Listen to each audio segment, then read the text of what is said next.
ఇక భూభారతి ఇప్పుడు జూన్ 2 తారీఖు రాష్ట్ర అవతరణ దినోత్సవం అయిపోగానే 3 తారీఖు నుంచి రాష్ట్ర వ్యాప్తంగా అన్ని నియోజకవర్గాలలో అన్ని మండల కేంద్రాల దగ్గర భూభారతి రెవెన్యూ సదస్సులు అయితే నిర్వహించబోతుంది రాష్ట్ర ప్రభుత్వం. సో అయితే ఇంతలోపే మొబైల్లోనే భూ హక్కులు అని చెప్పేసి అయితే అప్డేట్ చూస్తున్నాం మనం. ఇది ఎంత రైతులకి భూ యజమానులకి ఎంత ఉపయోగకరంగా ఉండబోతుందో చూద్దాం ఒకసారి. మొబైల్లోనే భూ హక్కులట, త్వరలోనే భూభారతి యాప్. సో మనం ఈ ఫోన్పే గూగుల్ పే యాప్లు లెక్కనే, అంటే డబ్బులు పంపించారు కానీ అట్లా యాప్స్ అర్థం కాని వాళ్ళకి చెప్తున్నా, అవి అయితే చాలామంది తెలుస్తాయి కాబట్టి. ఎయిర్టెల్ రీఛార్జ్ యాప్ లెక్కనే భూములకు సంబంధించిన యాప్ అన్నట్టు ఇది. సెల్ ఫోన్లో మీకు భూభారతి అనే యాప్ కనబడుతుంది. దాని ద్వారా సెల్ ఫోన్లోనే భూముల వివరాలనే చూసుకోవచ్చు. మీ భూమి ఎంత ఉంది, ఏంది కథ కార్ఖాన. హక్కులు మార్చేందుకు ట్రై చేస్తే అలర్ట్ మెసేజ్. నీకు ఒక 3 ఎకరాల భూమి, ఒక 300 సర్వే నెంబర్ ఉంది. నీకు తెలియకుండా అదే 300 సర్వే నెంబర్లో ఏమన్నా దాని ఏమంటారు భూమి అమ్మకాలకో కొనుగోలుకో స్లాట్ బుక్ అయినా దానికి సంబంధించిన మార్పులు చేర్పులు జరుగుతున్నా కూడా నీకు అలర్ట్ మెసేజ్ వస్తుంది. అధికారులు ఆఖరికి ఎంఆర్ఓలు ఆర్డీఓలు ఆ భూములలో మార్పులు చేర్పులు చేయాలన్నా నీ రిజిస్టర్ మొబైల్ నెంబర్కి అలర్ట్ మెసేజ్ వస్తుంది. హక్కులు మార్చేందుకు ట్రై చేస్తే అలర్ట్ మెసేజ్. సొంతంగా మ్యాప్ అప్లోడ్ చేసుకునే ఛాన్స్. భూమికి సంబంధించి సర్వేకి సంబంధించిన సొంతంగా మ్యాప్ను కూడా అప్లోడ్ చేసుకోవచ్చు. వ్యాలిడేషన్ పూర్తయితే పర్మనెంట్ భూదారణ అనేది వస్తుందట. భూ సమస్యల పరిష్కారం, భూ హక్కుల పరిరక్షణ కోసం భూభారతి చట్టాన్ని తీసుకొచ్చిన కాంగ్రెస్ ప్రభుత్వం త్వరలోనే భూభారతికి సంబంధించిన యాప్ను తీసుకొచ్చేందుకు కసరత్తు చేస్తోంది. సరికొత్త ఫీచర్స్ దీన్ని అందుబాటులోకి తీసుకురానుంది. ఇప్పటికే డిజైన్, బ్యాక్ అండ్ వర్క్ దాదాపుగా పూర్తయినట్లు తెలిసింది. నా భూమి హక్కులు నా చేతుల్లో మొబైల్లోనే అన్నట్లుగా ఈ యాప్ను రూపొందిస్తున్నట్లు సమాచారం. ఈ యాప్ అందుబాటులోకి వస్తే ఎక్కడైనా ఎప్పుడైనా రైతులు తమ రికార్డులను చూసుకునే వీలుంటుంది. సదరు రైతు భూమిలో కొంత అమ్మేందుకు స్లాట్ బుక్ చేసినా, ఏదైనా మార్పును కోరుకున్నా వెంటనే మొబైల్కి మెసేజ్ వచ్చేలా యాప్ను డిజైన్ చేస్తున్నారు. దీంతో పట్టాదారు అనుమతి లేకుండా ఎవరైనా రికార్డులో మార్పులకు ప్రయత్నించినా, పట్టాదారు సంబంధం లేకుండా ఎవరు ఏం చేద్దామని చూసినా వెంటనే రైతుకు అలర్ట్ అయ్యే అవకాశం ఉంటుంది. సీసీఎల్ఏ వర్గాలు తెలిపాయి. ఇలాంటి ఫీచర్స్తో అనుమతి లేకుండా డేటా చేంజ్ చేసుకో అవకాశం ఉండదు. కను బొమ్మతోటి, కను సైకిల్తోటి ఓపెన్ అవుతాట. భూభారతిలో సరికొత్త ఫీచర్ అయితే వస్తుంది. దీనికి సంబంధించి ఒకసారి చూద్దాం.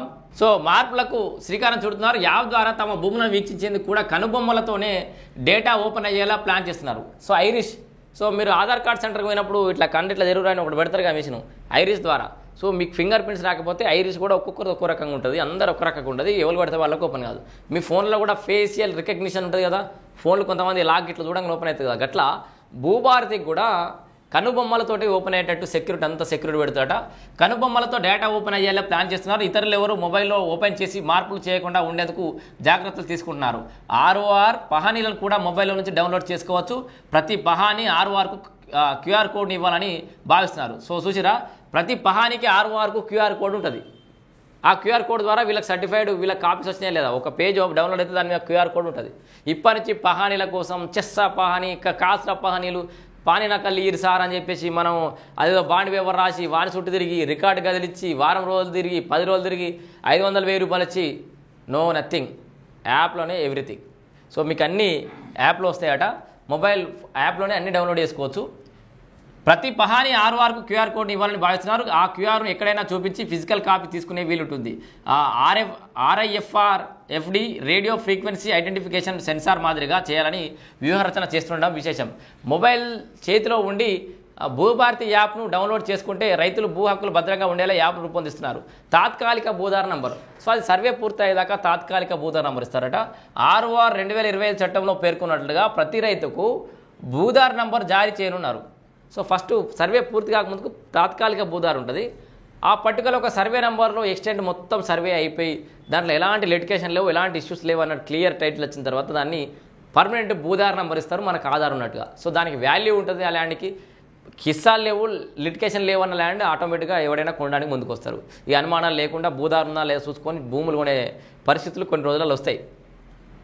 అయితే 14 డిజిట్ల నంబర్ ఇవ్వాలా, 12 డిజిట్ల నంబర్ ఇవ్వాలా అన్న అంశంపై ఇంకా తుది నిర్ణయం తీసుకోలేదని తెలిసింది. 14 అంకెల నెంబర్తోనే భద్రత ఎక్కువగా ఉంటుందన్న అభిప్రాయం వ్యక్తమవుతుంది. మొదట డిస్ప్యూట్స్ ఫ్రీగా ఉన్న ల్యాండ్స్కి మాత్రమే భూధార నంబర్ ఇవ్వాలని భావించారు. అలా చేస్తే కొందరు రైతుల నుంచి వ్యతిరేకత వచ్చే అవకాశం ఉండడంతో తాత్కాలికమే కనుక అందరికీ భూదార్ నంబర్ ఇవ్వడం ద్వారా గందరగోళం తలెత్తదని నిర్ణయించినట్టు తెలిసింది. ప్రతి రైతుకు సిస్టమ్ భూదార్ నంబర్ జనరేట్ చేస్తుంది. ఆ నంబర్ క్లిక్ చేయగానే రైతు తన భూమి వివరాలని చూసుకోవచ్చు. అంతేకాకుండా తర్వాతి రోజుల్లో యాప్లోనే హద్దులు సర్వే మ్యాప్ను రైతులు స్వయంగా అప్లోడ్ చేసుకునే వెసులుబాటును కల్పించనున్నారు.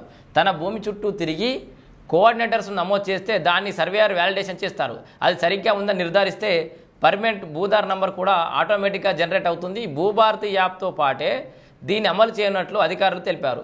ఇలాంటి సాఫ్ట్వేర్ సొల్యూషన్స్కు CCLA CMRO project director Manda Makarand నేతృత్వంలో టీమ్స్ అయితే పనిచేస్తున్నాయి. 5 ఏళ్ల ప్రణాళికనట. మొత్తానికి 5 years అయితే ప్రణాళిక వేసుకురు.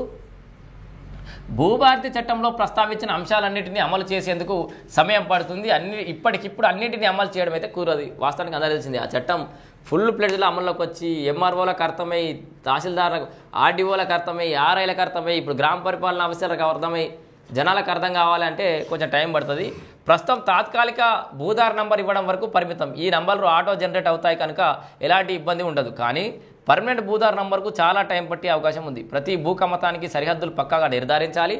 అయితే ఏ రైతైనా స్వయంగా తన భూములు హద్దులను సర్వే చేయించి సర్వేయర్ చేత వ్యాలిడేషన్ చేయిస్తే పర్మనెంట్ భూదార్ నంబర్ అయితే ఇచ్చేస్తారు. ఇదంతా పూర్తి కావడానికి కనీసం 5 ఏళ్ళైనా పడుతుందని అధికారులు అంచనా వేస్తున్నారు. అయితే మొదటగా భూభారతి యాప్తోనే తాత్కాలిక భూదార్ నంబర్ ఇచ్చేందుకు సన్నాహకాలు చేస్తున్నారు. ప్రస్తుతానికి యాప్ ద్వారా సమాచారం ఇస్తారు. అలాగే వెబ్సైట్లో పేర్కొన్న ప్రతి అప్లికేషన్ ఎలాంటి సేవలు అందిస్తుందో అది మొబైల్ యాప్ ద్వారాను పొందే వీలుంది.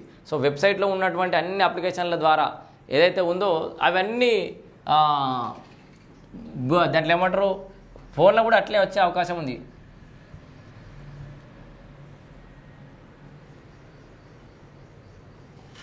సో సేమ్ ఈ సర్వీసెస్ అన్నీ ఫోన్లో కూడా వస్తాయి ఇట్లనే క్లియర్గా.